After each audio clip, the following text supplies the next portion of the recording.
Kia ora, good evening again, everyone. Welcome to the Team CP Media Podcast this Wednesday night with me, James, standing in for, I think it's fourth week in a row, live here in Christchurch, like we are every week. I'm here with the man with the motivation, the man with the most of it all, team captain Richard Greer. G'day, Rich. How are you getting on tonight? Yeah, really good, James. Well done. You've done well organising your intro for another week. Definitely very impressed. Yeah, look, I've got a book here, and it's full of not a lot, as you can see. So I'm just making all of this up as I go along. And I'm hoping that one day this is just going to roll naturally. If you've got a comment or something I can say about Richard every time we introduce him, please leave it in the comment section below, because I'll endeavour to get them all on. Yeah, good job. I like it. We'll see what happens there. So tonight's show is sponsored by Giant.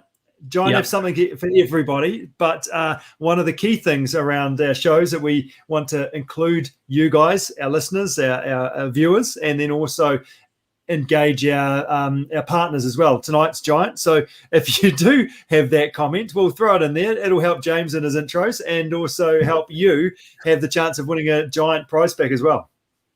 Yeah, absolutely. Giants, they're a great range of bikes, and they're a great partner of ours. Having owned several Giant bikes, I highly recommend them. Having first got into riding bikes of any kind on a Giant, they really looked after me. So Giant Bikes, thanks very much for sponsoring us. And leave your comments in the section, your questions and comments throughout the show in the section below to go into in there. Absolutely. Yeah, absolutely. Good job, James. So how are you getting on? What's been happening lately in the world of James? Well, I rode my bike today. I went out and rode my bike. It was a bit of a hectic old week. Yeah.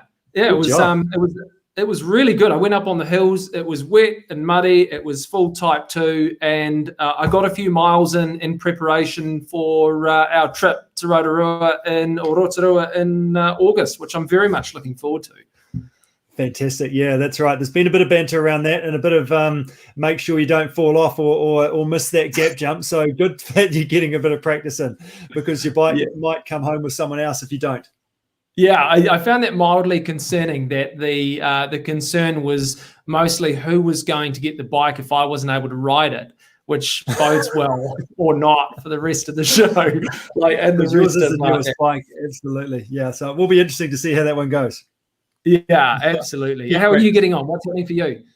Yeah, no, just chipping away, doing my thing. Lots of awesome client conversations around people, managing winter and all that sort of stuff, which we're going to have a bit of a talk about a bit later. But no, things are going well. I've been called up for my second football game. I played my first about a month ago, and that was the first in 30 years. Took me actually a full fortnight to recover. I had to come up with some excuses. They only play every fortnight for why I couldn't play that second fortnight. So I think finally recovered from that. And it wasn't as necessary as injury. It was just old man. I'm just old.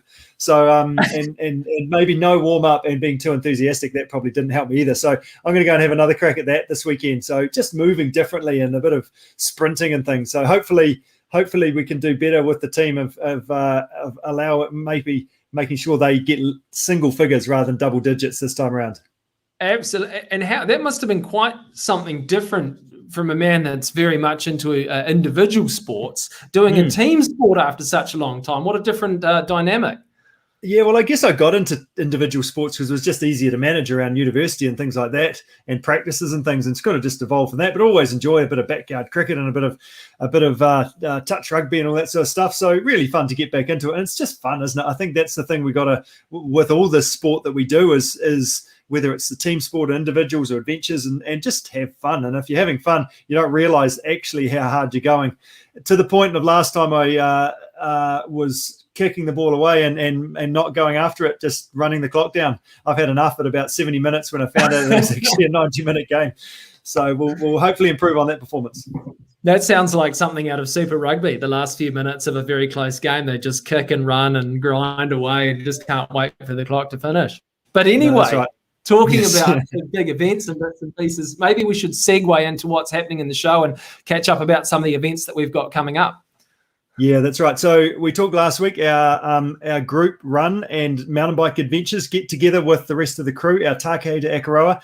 Let us know, flick us a message if you're keen to be involved in that. We really get as many teams as we can. I think we're almost evolving a coaches team as well, which is pretty cool. So we'll hopefully have 3 or 4 teams there, and then also the McLean's Island 6-hour mountain bike relay. So these are both relay teams. So you don't have to run together with people. It's you doing as best as you can, being involved in a challenge together. And speaking of challenges, your local challenge that we started in the weekend, James, how did you get on with that? Yeah, good stuff. Look, I think I kind of thought about that being today because I was out riding on the hills today. So I didn't do it the weekend. I thought, I was up there riding. I thought this is my local, getting up on the hill, riding around and just enjoying the trails.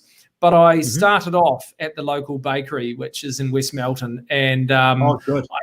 I don't really need an excuse to go there.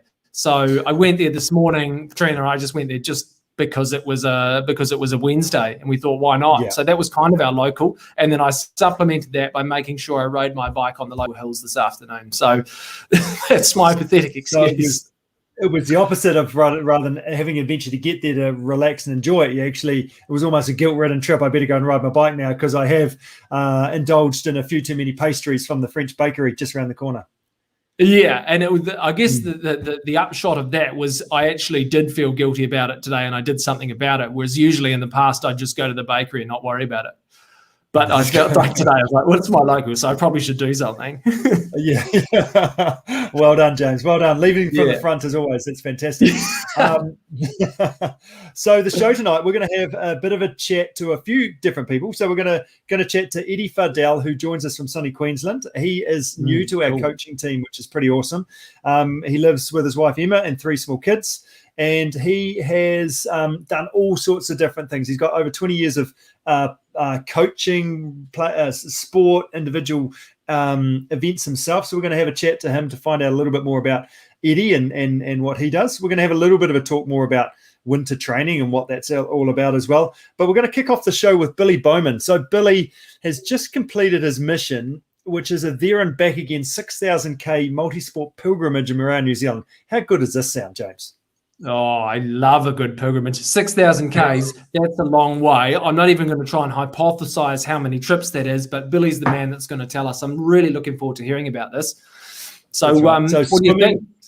Swimming, kayaking, running from Helensville to Bluff, and then to Cape Reinga again. He hasn't just gone one way, but he's gone back again, and then back home again to his hometown. Yeah. So pretty keen to talk about him, his adventure, and then what he learned along the way. And one of his key things was around connecting communities of multisporters along the way, which is really a key sort of thing that we're into as well. So yeah, really keen to have a bit of a chat to Billy. Is he in the background there, James? 3, 2, 1. Da-da-da-da. Billy, welcome to the show. Thanks so much for joining us. Oh, thank you guys for having me. It's awesome to be here. I'm in the live room now. Yeah, you are indeed.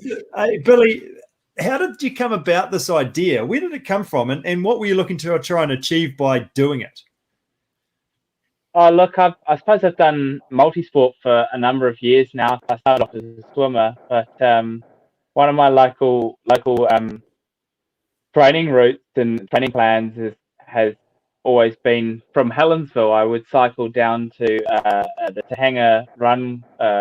Tahanga Trail on the west coast, starting at Miriwai, and run along there to Bethel's Beach, and then go and have a swim in Bethel's. There's a little lake in the sand dunes there, and I'd swim a lap of the lake and then run back along the trail, back on my bike and home again. And it was kind of like this cool one-day training adventure that got my swim, bike, run training in. And then I thought, okay, we've come this far. Like, how big could you make a multi-sport course in New Zealand? Because we pretty much live in the bee's knees of multi-sport scenery and backdrop, and we've got a huge playground out there. And I thought, let's make it a huge one, and why not make it kind of a Forrest Gump style pilgrimage as well, and get people involved and kind of jumping in and meeting everyone else around the country. Yeah, fantastic. That's so good, isn't it? So it sort of started and then evolved. And what was your time frame on or is this something that's been sort of in the background for a while, or is actually sort of go, oh yeah, maybe I should do this? But obviously you've got to think about your job and all the other commitments in life as well. Like it was a good 3 months or so that you're out there doing it, wasn't it? Yeah. So it has sort of been in the back of my mind for 3 or 4 years, I guess, sort of. And wherever I go, wherever I'm living, I always think, I always turn it into a multi-sport playground wherever I am. I think that, so now I live in Takuna, and I'm always I swim out there, and we just run back along the rocks and make it like quite a cool swim run event. But it's always been in the back burner, and then all of a sudden I thought, perfect opportunity, change jobs, resign during a recession. Resigned during a recession, and then I thought we'll hit it out. And then I actually started planning it and realized it was going to take 3 or 4 months. But I kind of already committed at that point, so we went through with it, you know. Yeah, nice. So how did you come up with that route? Because looking at it, you've almost, not quite, but almost sort of circumnavigated the country in a way. Like you come down one coast, up the other. Yeah, so I did want to do a loop of the country or a lap. You're right in saying circumnavigation. I wanted to call it that, but I think it's a little bit too much of a nautical term. But yeah, I wanted to do a lap of the country. I wanted to see everything that New Zealand has to offer. And I guess a lot of the trails are word of mouth, or a lot of the trails and events are word of mouth, and just being in the community, you know, in New Zealand, you just know which are the most epic runs, most epic kayaks to do. So it was about, I guess I started off sort of writing a list of all the big hitters that I wanted to knock off, and then piece them together in a loop, and then filled in the gaps with whatever I could that I thought would be quite creative. Some aspects of the trip was to just demonstrate how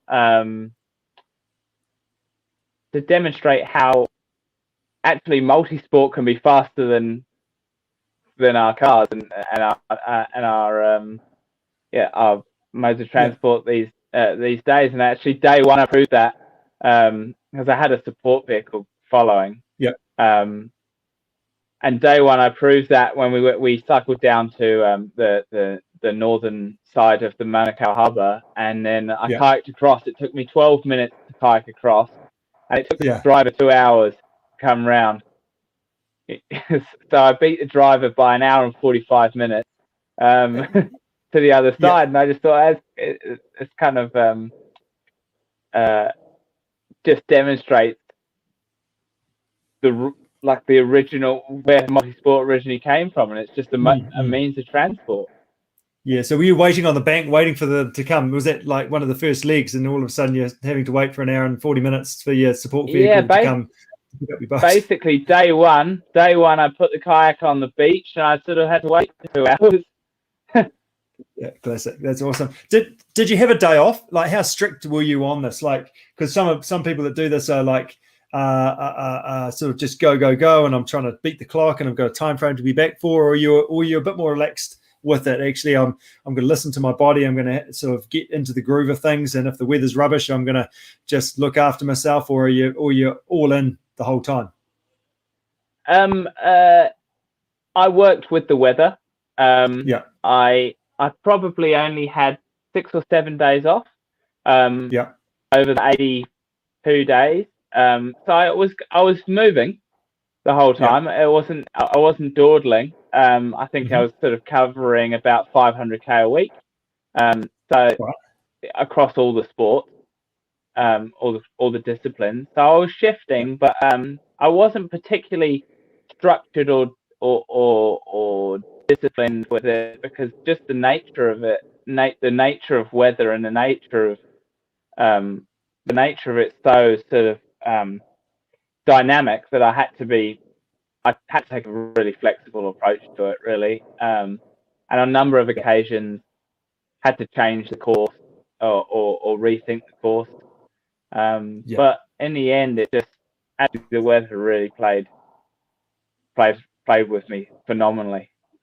Yeah. So one of your key drivers was about community and trying to feel connected, to get other people connected across the country, and then also for you to feel connected with that as well. How did that go? How did you sort of achieve that? What did you achieve? What did you learn along the way? Yeah, so I basically wanted to try and connect people by just getting people to come along and join me for their local sections. And I did that. I suppose I posted on local pages, and there's such a wealth of different multi-sport communities, and they might not all be multi-sporters, but they might be just swimmers and just runners from local areas. Yes. And I guess I just posted on local pages and found that people were just so enthusiastic. They kind of lifted me up, on so many occasions. They came along and joined, and it was just revitalizing. It was awesome. Yeah, that's so good. How did you prepare yourself, and how organized were you prior to leaving, or did you sort of expect that you'd learn a few things and hey, I'll just get underway with it? Because your parents were helping support you as well, which must have been a pretty big job for them, and even you hanging out with them for a good 3 months. Yeah. It depends on who you ask on how organized I was.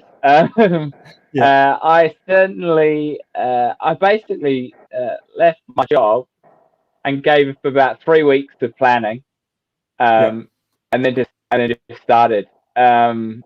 I got an immense amount of support from my parents, both during the trip and just saying just do it, And I think with something like that, you can spend months and months planning.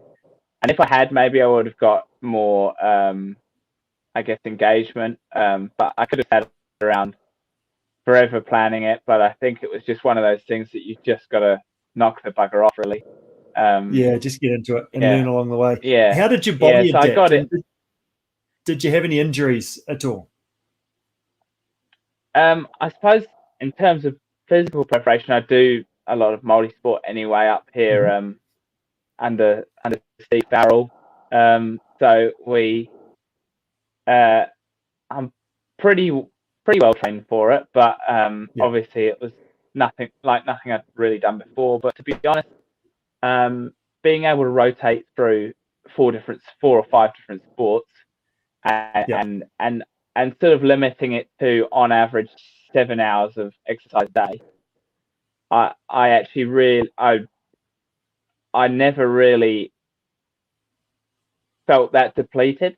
There was certainly like running the Motor Tapu with a few of the guys.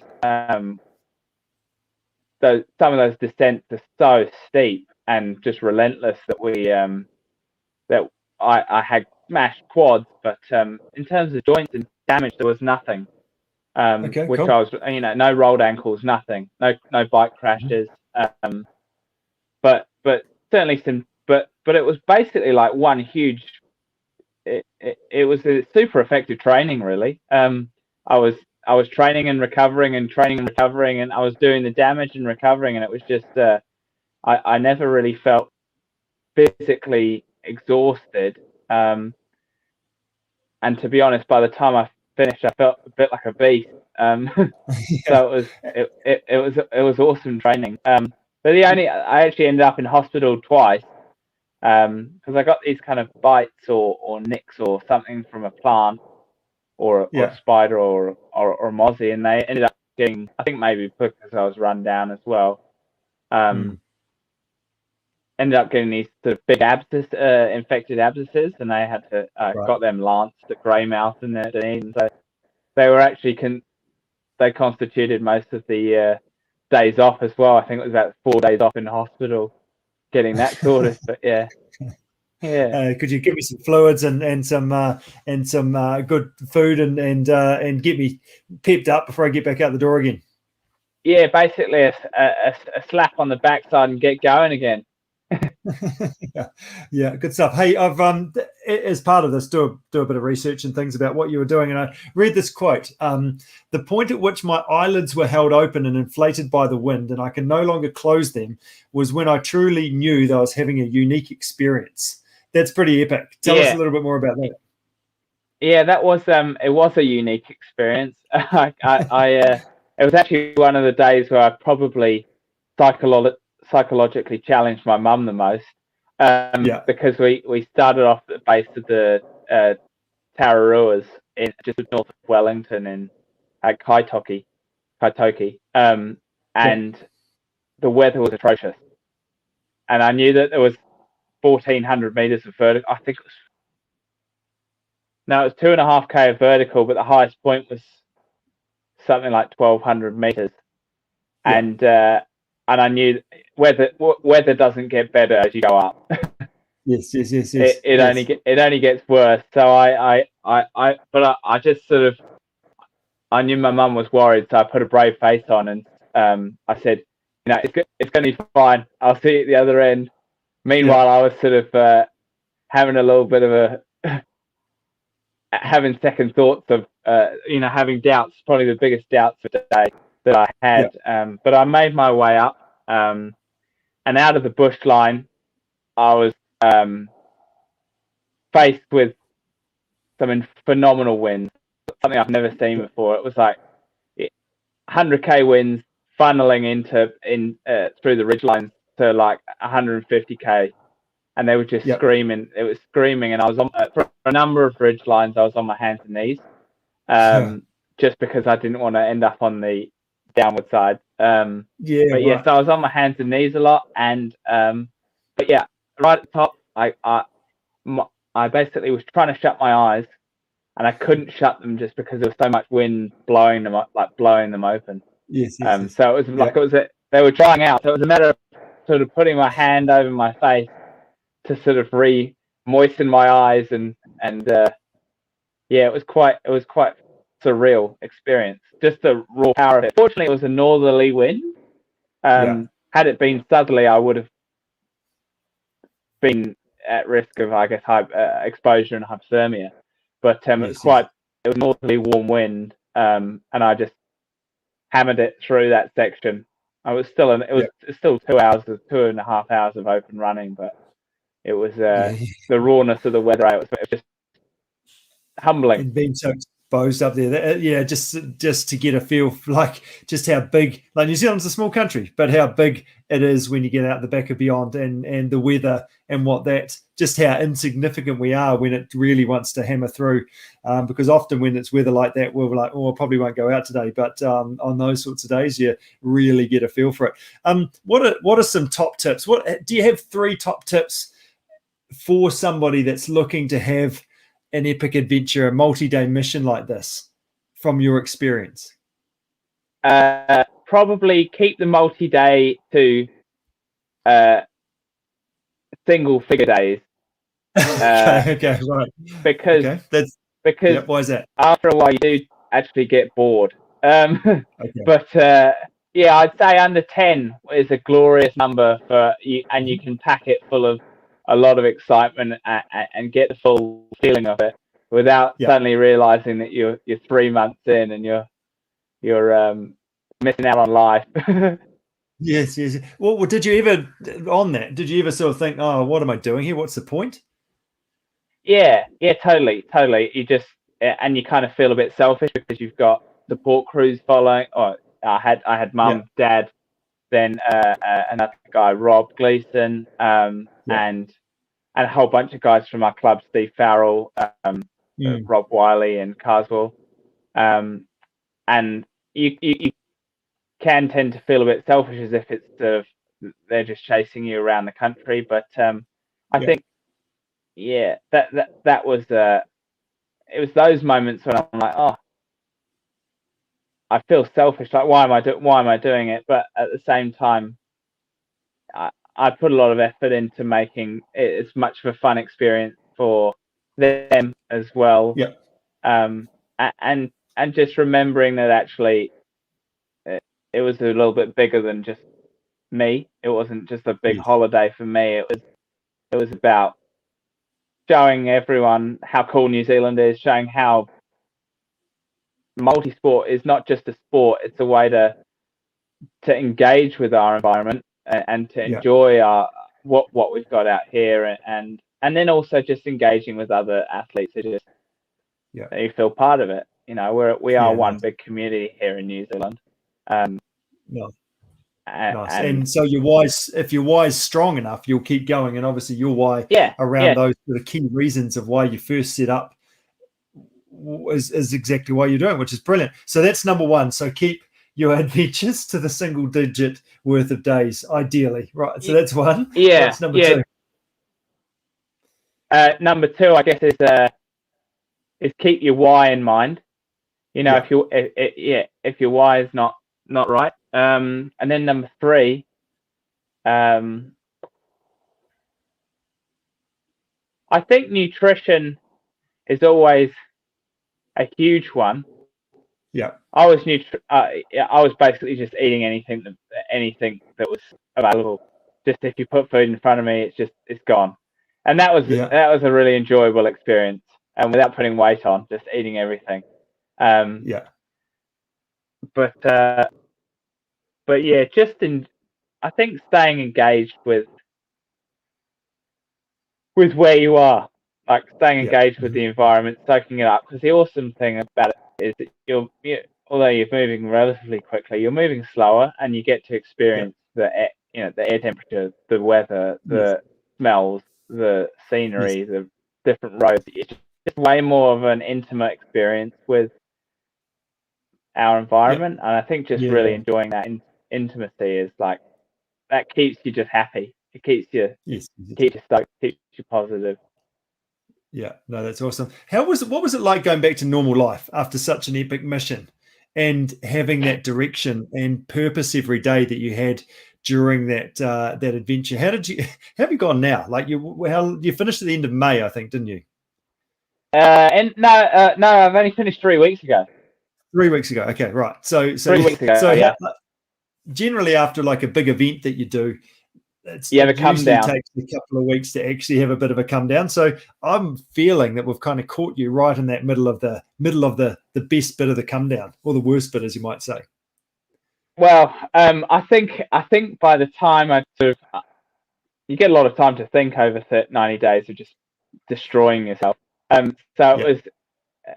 got a lot of time to think about, I guess, why your why is going back into your just really narrowing down what you want, and kind of having not a clean out, but really focusing on some of your whys while I was doing it. And I think I'd kind of got to a point where I was looking forward to finishing, and actually starting to apply some of those whys back in life. So I'm back here coaching Fly Club, my local, and enjoying the sport as much as I ever did, and on a bit of a job hunt to try and work. So I'm a chemical engineer, but I'm trying to move into sort of the renewable energy side of things in New Zealand, because I like to. I want to see it thrive. And so I have a lot of purpose coming back from it. So come downs haven't been huge. Also, when you start training and doing a bit of speed work, having done the biggest build block of your life, you quickly realise that you feel like a weapon, which is so awesome. you need a race. I'm still riding that buzz. Riding that buzz still, which is awesome. Have you got any events on the horizon? Well, not too close horizon. I'll always do Tauranga half, and Auckland Marathon, and I've just signed up for Ironman Cairns, or Asia Pacific champ. So a bit of an Ironman campaign next year, with a big push on the Ironman campaign next year. So, but obviously it's sort of a bit of the off season, so just trying to keep the endurance ticking over, whilst bringing a little bit more speed back into my life. Yeah. Yeah, because some of those runs are I'm running 42k, which is an awesome distance over a technical trail, but it's taking you 9 hours, so it's slow running. It's it's barely even a walk. So bringing back some of that speed and actually humming along is pretty enjoyable. Yes, that's awesome. That's so good. I think coming back on and being able to turn this big base that you've had into speed, you'll be a weapon on the Ironman course. So we've got quick fire questions, which you might be. They might all have an Ironman slope on them, if you like. Should we get into quick five? What do you reckon, Go for Rich? it, James. Yep. Yeah. Well, seeing as you're going to be doing an Ironman, you go to the Asia Pacific Champs. First question: training morning or evening? Oh, I like a morning, because then you enjoy the rest of the day more. Yeah, perfect. Yeah, good stuff. Although you were training, otherwise you feel like a slob. You feel like a slob, and then you have to go to training to counter it. But if you get stuck in the morning, and you feel like a weapon when you turn up to work. Nice. Good stuff. Are you on a beautiful sunny day? Are you going to ride your road bike or your mountain bike? What's your go-to? Well, having done the Ghost Road on a hardtail, I don't think I'll ever touch a mountain bike again.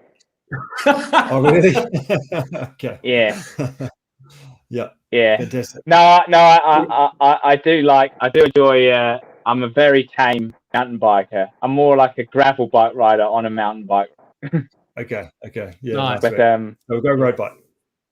After so many gels and nutrition and eating anything you want on your adventure, fancy meal out or a home cooked meal? Bag bowl at home. Oh, nice. Bag bowl. And Staple. What was your favourite snack that you ate during your whole adventure? What was that? Oh, pies. While you're out there in the middle of pies. nowhere. I think I had a pie from every baker I cycled past. and Tokoroa, I know Fairly pies are good, but Tokoroa puts out a damn good pie for a damn good price. Okay, nice. Right. Good value for money. Well, that's good to know. That's good. Maybe that needs to be the key story going forward. Absolutely. And final question. Favorite place to run, ride, kayak, swim, or other? Where's your favorite place to train?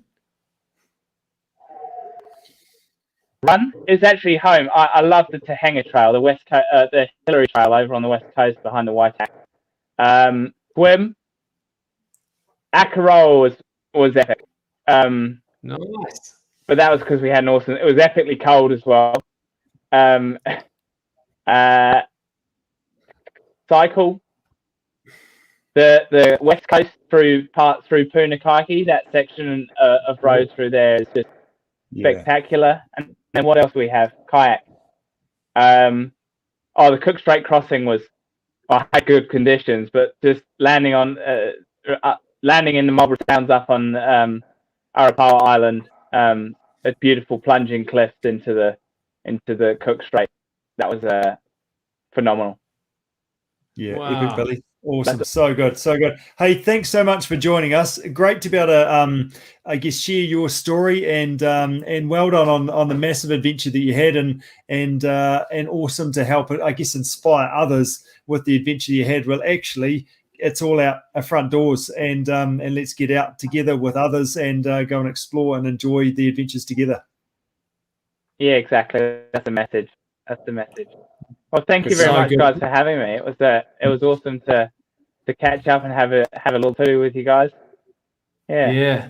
I've taken a page full of notes. I feel like you've got stories that we could probably talk about 3 hours, but maybe we'll have to get you back on another time for a yarn about something else. But we really appreciate your time, Billy. Fantastic to have a chat. Yeah, totally. It was awesome. Thank you very much. Good job. Thanks, Billy. Thanks, Billy. Take care. See ya. Bye. See ya. Oh, Rich, how good is that? I feel like we could have talked to Billy for hours about some of those adventures. When he said the Cook Strait crossing, I was like, well, hang on a minute. Just a second, yeah. I mean, just so exposed out there, aren't you? Like with the Cook Strait. But that's the thing, as he said, with multisport, actually, it may be quicker doing this in this way, opposed to taking a vehicle or a boat, and then also actually you can do it all yourself. You don't have to drive your car. Actually, you can do it yourself.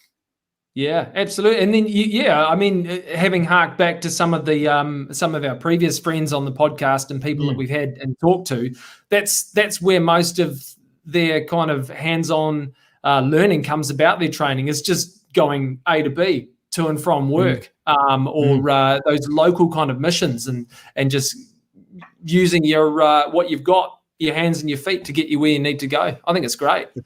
Yeah, no, that's right. And that's often where it starts for most people too, doesn't it? Actually start somewhere small, and then we grow into these bigger things. And like Billy was saying, actually, this is just something that's evolved over time. And then all of a sudden he's doing this massive mission, 6,000 Ks over 3 months. and just what an experience. Great to be able to take time in our life to be able to take a moment to actually do something like that. So yeah, hats off to him. He's done super, super well. Yeah, super awesome. It's really inspiring too. What a good what a good way to kick off the show. Really good stuff. Brilliant. So we've got Eddie Fardell, haven't we? Up next. Is he waiting in the wings? Eddie, should we bring you on? Let's see how we go. Yeah. Just a bit of an intro before we start. Eddie first came involved with Team CP as an athlete, actually competing in the coast to coast. So we actually supported him to do the race. And actually that year, like, it's always quite fun putting a bit of a bet on who's going to be, of all the supported athletes, who's going to be the first to cross the line. And actually Eddie was, which was pretty cool. But the other thing about Eddie is that he's just such a team player, and he's such an awesome guy just to have around to help out. And he's so enthusiastic. He was actually with us until like midnight after competing the race, still helping us with gear and athletes and things as they cross the finish line. And then the following year actually come back to coast just because he wanted to, and just started sort of helping out. And we've just kept in touch ever since. And when I went to go, right, I'm going to have a crack at the coast to coast, the reason that I was allowed to was that Eddie was going to be in the support crew. I wasn't allowed to unless Eddie turned up, so which is pretty awesome. So, great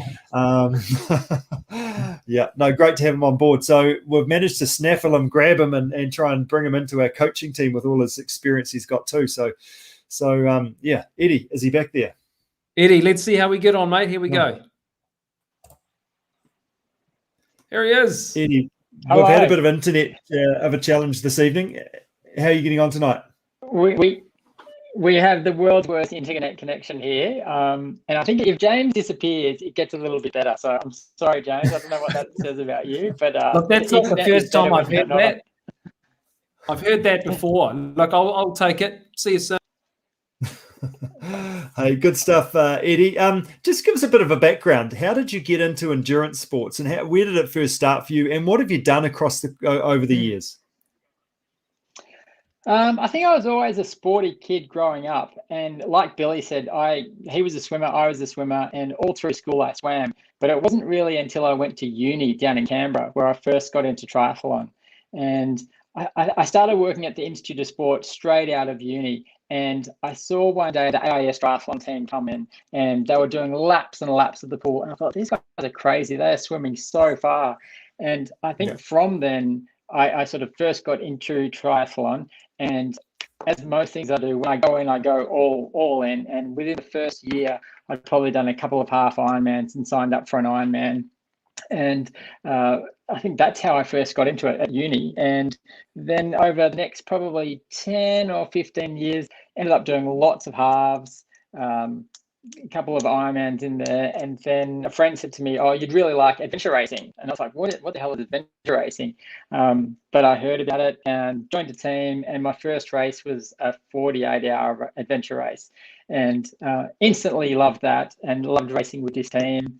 And that was probably a good 10 or 15 years of my life spent doing triathlons and adventure racing. And this was all pre-kids. And once the kids came along, that kind of slowed me down in terms of the number of hours I had available, and just the enjoyment wasn't there as much. And now we've got 3 small kids, and so my spare time is like non-existent. So trying to get back into things a bit now, but that's how I really first got into it. Yeah, great stuff. So you've been involved in Sport Australia for over 20 years. Do you want to just tell us about some of the roles that you've had within that organisation? Yeah, well, I started working at the Institute of Sport when I was probably 19. So I've worked there for half of my life, or my entire adult life, and had lots of different roles with lots of different aspects of sport. So I've seen the full gamut of sport. So from high performance elite teams who were ultimately focused on winning gold medals or world championships, all the way down towards the end to junior sport and sport participation, and trying to get more kids more active more often. So really seeing a range of the whole Australian sports system. Mm-hmm. Yeah, fantastic. Nice one. So in terms of you as an athlete, just going back to that, so you've been on top of the game a few years ago, and you actually had a significant back injury. How did that happen, and what was the rehab like, and what did you learn from that experience, and where are you at now? Tell us a little bit more about that. So I think it was maybe about 5 or 6 years ago, and I had we had our daughter who was probably 2, so I'd hadn't been in the sport. I'd stopped racing for a little while, and I'd just gotten back into things, and I'd done a couple of races, and I think I was probably as fit as I'd ever been. And I was sitting on the ground, legs out straight, and she jumped on the back of my neck and really compressed my spine, and ended up herniating a disc, which impinged my spinal cord. And I was in all sorts of pain. I couldn't walk properly, couldn't move. I was all bent over, and eventually went and saw a surgeon, and he said, well, we'll have to do surgery, but you'll never run again. And I was like, don't tell me that. I was really fit, been doing lots of running. To hear that was kind of a real punch in the gut, so to speak. But had a surgery and instantly felt so much better, but started on the long road to recovery. Started with walking, lots of Pilates, lots of core stuff. And once I could walk again, then I started bushwalking and hiking and doing lots of hill walks. And then I thought, oh, if I can do this, I can kind of run. So I did a little bit of running, and I thought, oh, if I can do this, I can cycle. So I did a little bit of cycling, and I thought, oh, if I can do this, I can paddle. So I did a little bit of paddling.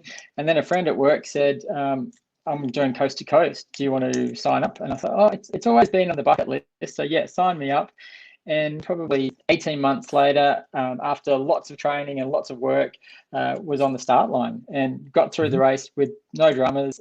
Like you said, finished well.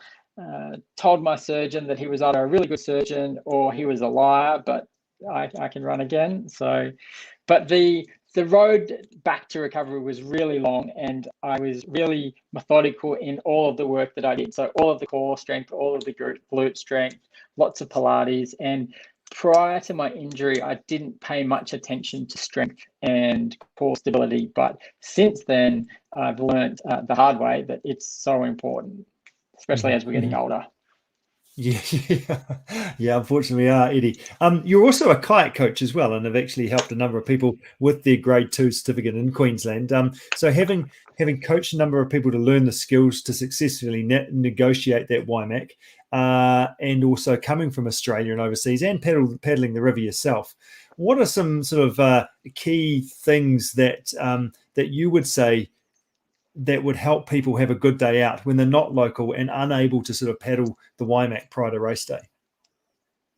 Well, we definitely don't have the same sort of rivers here in Australia, but we do have lots of different waters that we can paddle in. So one of the first things I'd say is, if you're coming over to race, get out there and paddle in whatever boat you can, in whatever water you can. So be it flat water, be it moving water, be it rivers, be it creeks, be it the ocean, be it the bay, but try and paddle in all conditions. Don't just wait till it's calm and still.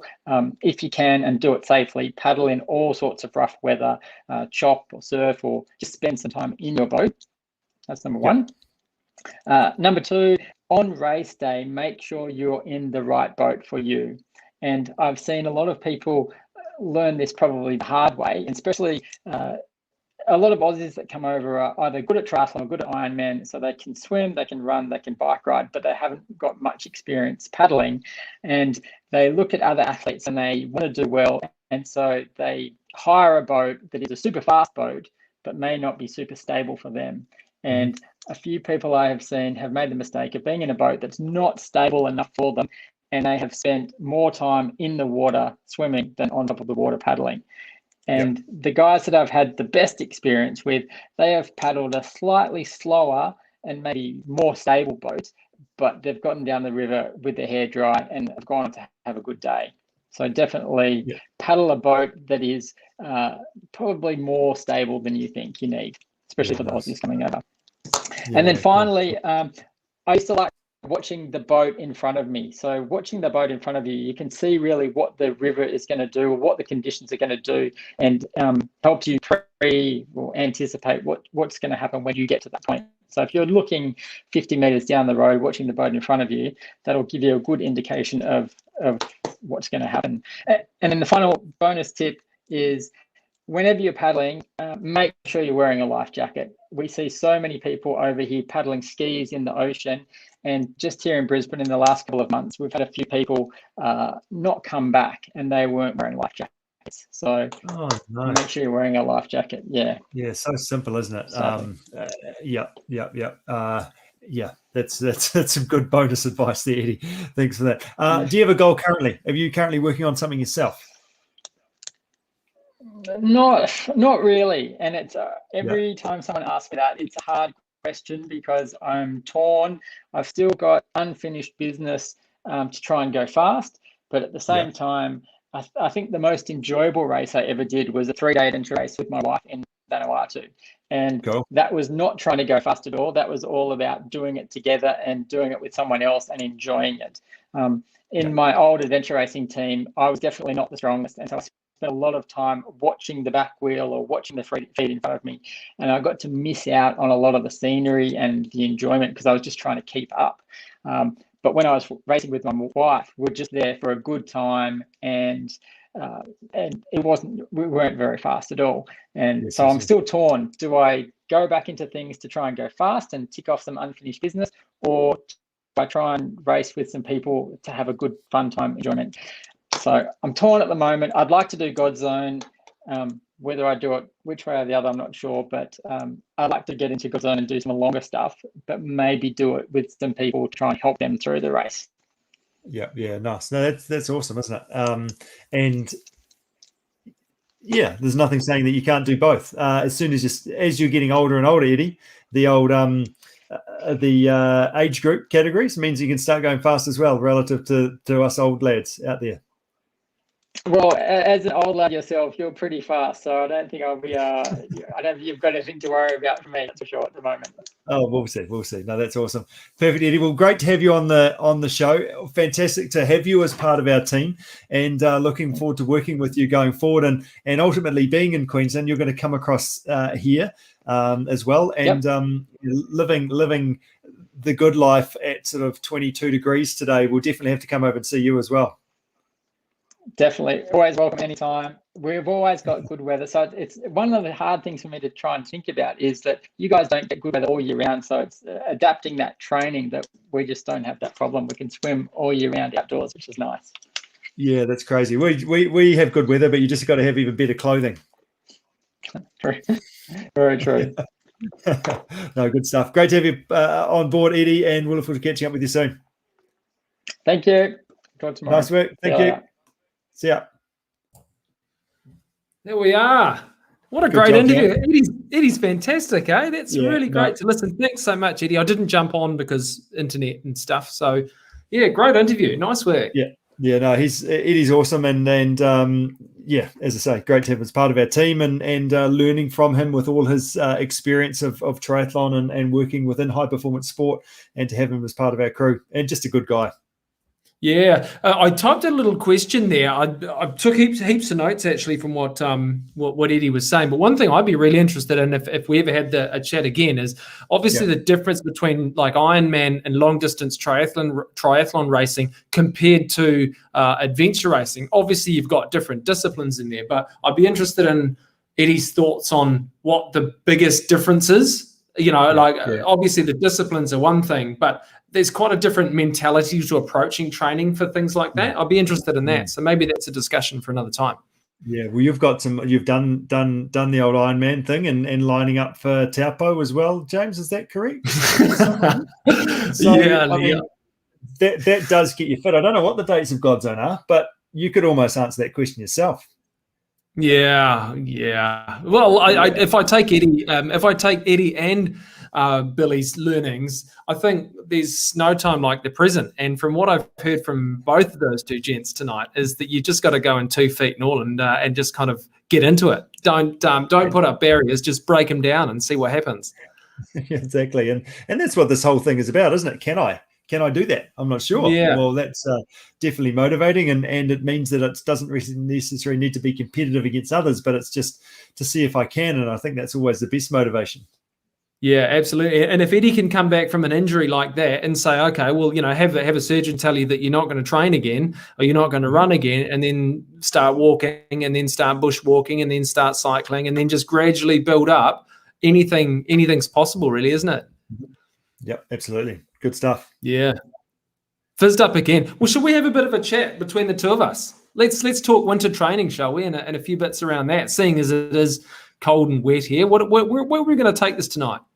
Yeah, well, I guess it is that, isn't it? Like, it is the darkest time of the year, and it is a bit miserable. And I have talked to a few people today is actually, well, how do I keep my motivation up? It's just tough at the moment. And I guess and answering that question, what does make successful winter training? And I think one key part of it is actually just not getting too complicated about it, and just being like consistency. We talk about that a lot in that whole 15-minute rule. Just make sure you do something rather than feeling like you have to go out there for hours and hours, but actually just keep that engine ticking over is super key at this time of the year. So then you don't sort of have big periods of being off and then have to restart again and sort of go through that muscle soreness and decrease your training. I think that's super key. Would you agree?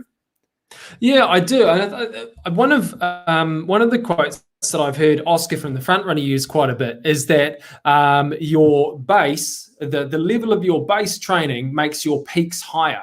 So when it's cold and dark and miserable through these shorter days during winter, now's the perfect time to just keep that base ticking over. And it might just be, going out and doing a 15-minute jog when the sun's out, or just keeping your swimming ticking over a couple of mornings a week, or jumping on Zwift. It doesn't have to be anything structured. You don't have to be kind of working towards building all of this huge speed, because really at this stage of the season, being the off season, that doesn't really benefit you that much. You can still set little goals if that works, but it doesn't necessarily need to be this kind of ginormous project. It's not like building for a race as such. It is important to have downtime as well as having a focus when the weather is good. Yeah, that's right. And rebuilding. I think one of the things, the most successful people that we work with have a routine, and they sort of do similar things most weeks. And for me, that's actually something that I've probably going better now than I almost ever have. The kids are getting a little bit older, with my wife in terms of her work, a bit more structured than what she has been in the past. And just have it for me, like actually I'm doing 3 Zwift sessions. So that's a pretty solid week already, plus another ride on the weekend, plus a couple of runs. And now I'm getting a strength session or 2 in as well, like actually knowing that's what happens every day. So you know that I need to get out of bed early on a Monday. You know that this is when I go for a run. So the family know what's happening.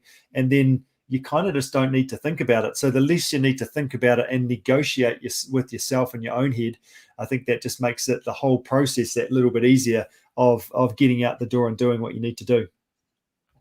Yeah, and I think the more you do something like that, the more it becomes a habit. They say it takes there's differing amounts of time, but the longer you stick at a repetitive routine, the less it becomes a habit, and the less it becomes a chore, and the more it just becomes something that you do. So just like a commute, like Billy was talking about, if it's just getting to and from work, and if 9 times out of 10 you're able to jump on a bike, then all of a sudden that becomes your default mode of transport. And before you know it, you've ridden your bike 8 or 9 times to and from work that week, and you've got 100 kilometers worth of riding, and that's just as good as going out and doing a set session when the weather is fine. So there's gains to be had in lots of areas. It doesn't have to be a structured thing. That's right. And I guess that one of the other ways of doing it is heading down to the local French bakery and cleaning their cabinet out, and then getting really guilty about that and think, oh, heck, I better actually go for a bike ride now. And that works as well.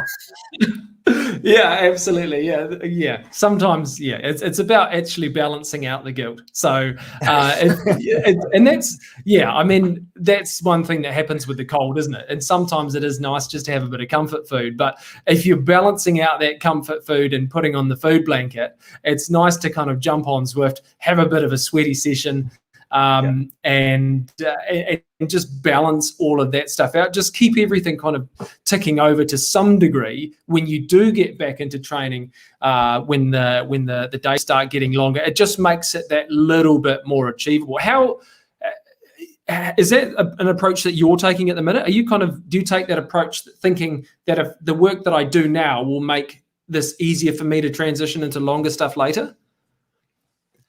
Yeah, 100%. Like, I'm not doing a heaps of long stuff right now, but I'm pretty consistent, I'd say. And then also the offsetting that long stuff with the intensity, because I don't have a huge amount of time. But then also in the calendar, in the family calendar, I've circled a couple of dates that actually I'm going to get out and do a longer ride and a longer run sort of thing. And we talked about that August mountain bike trip. That's a bit of almost a training camp weekend. We'll go and ride our bikes for 4 days, and I'll be completely sick of it at the end of it, but it'll be awesome fun.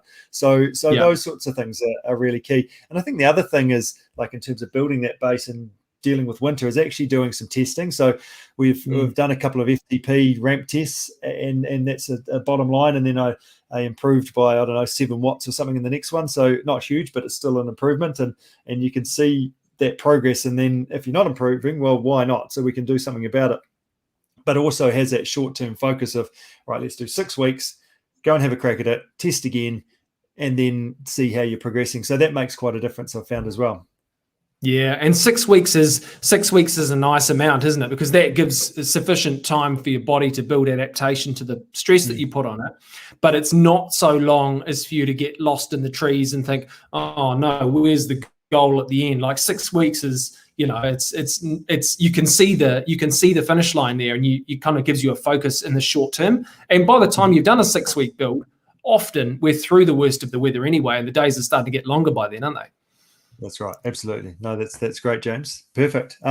So we've got a couple of key things going on. Our community, building that, and your local challenge. So just as a quick highlight, we had Isabel and Kate basically they looked like they did pub crawl, to be honest. They went to a bunch of different places, obviously on foot and by bike. And hey, that's part of the challenge. That's good.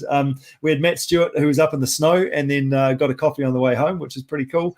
And Jan Sipple, she said, my weekend started yesterday, so biked out to Luggett for a fairly salmon and bacon pie to explore the new trail down the Clutha. And then also Matt Sherwood took us on a tour of his house, and his local was his fridge. So whatever works for you, that's all part of it, and getting out and about. So really keen to hear what people get up to over this weekend. This is the finishes on Monday. What can you do? Let's go and share your adventure, get out and about, drag a few others with you, and share it with the rest of the team. Yeah, I have to say that Matt Sherwood's entry has got to be up there with one of the most creative Team CP Media live crosses, and that's one of our categories, isn't it, for the prizes? And I think Matt set a pretty high bar there. If you haven't seen it, get out there. I chuckled quite a bit. It was very good, Matt. So if you're watching, well played, sir. It's a tip of the hat from me. That's right. Biggest mission to get there. Best photo. Best Team C Media live update, which Matt's have got an entry in for, and then let's review that on the show next week.